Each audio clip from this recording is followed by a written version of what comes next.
Hey everybody, it's Danny Panzella from TruthSquad.tv, and I had the opportunity to speak at Liberty Fest in New York City this weekend. It was an awesome event, a lot of great speakers, awesome bands, and it was organized by my great friends Gigi Bowman, Ian Coffey, and Tracy Diaz.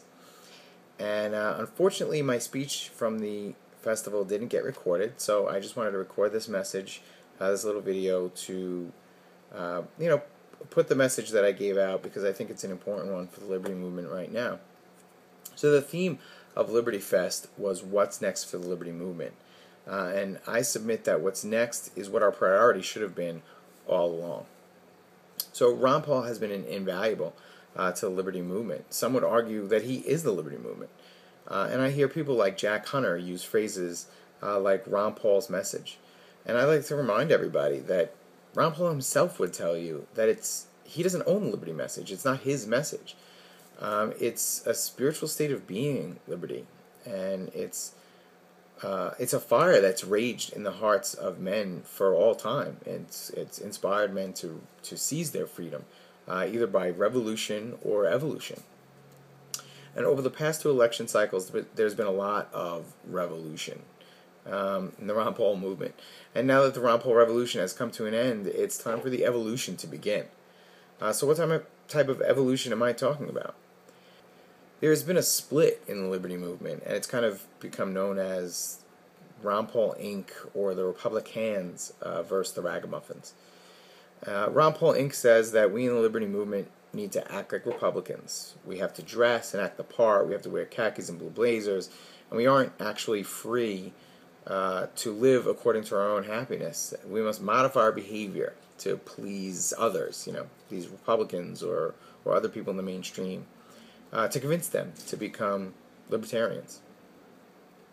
I see several problems with this strategy. So many Ron Paul Republicans have become very dogmatic and judgmental, of whom they have dubbed Ragamuffins. And I've overheard well-known leaders, quote-unquote, tell people they have to cut their hair or shave their goatee if they want to represent Ron Paul. Well, first of all, I thought it was Ron Paul representing us. I don't want to represent Ron Paul. I want to represent liberty. Another big complaint is that the Ragamuffins are conspiracy theorists, or they distrust their government.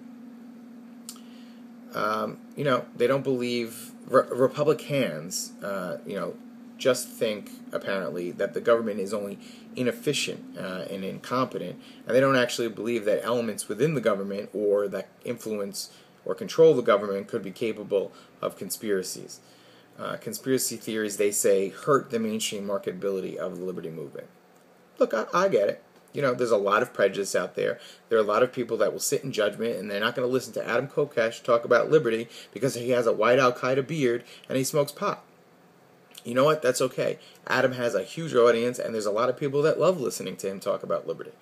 The statist blue blazer wearing Republicans have Nick Spanos and Austin Peterson to preach to them. And don't get me wrong, what the Republicans are doing is important work. Not because they're infiltrating the corporate front organization known as the Republican Party, but because they're forming relationships and hopefully spreading the liberty message and not just more prejudice against ragamuffins. I hope that's what they're really doing. To me, I just see that as kind of pandering.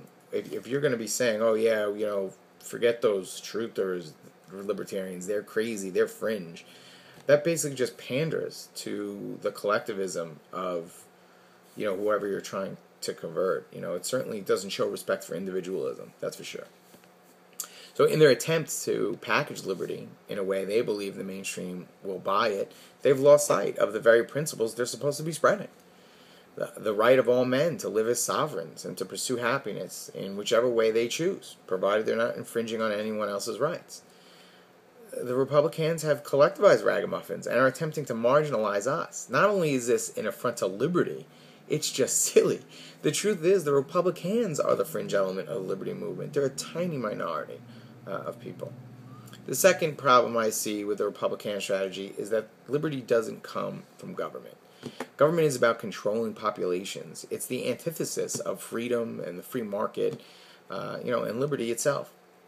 So not only are they violating the principles of liberty in how they treat fellow libertarians, it's a waste of time. It's a fool's errand. The Republicans, I think, need to brush up on their Bastiat and Spooner. In their mission to try and manipulate and cajole, and in a sense, it's like trying to force liberty. They've forgotten that liberty is a spiritual state. So what is the spirit of liberty, or what is the core of libertarian philosophy?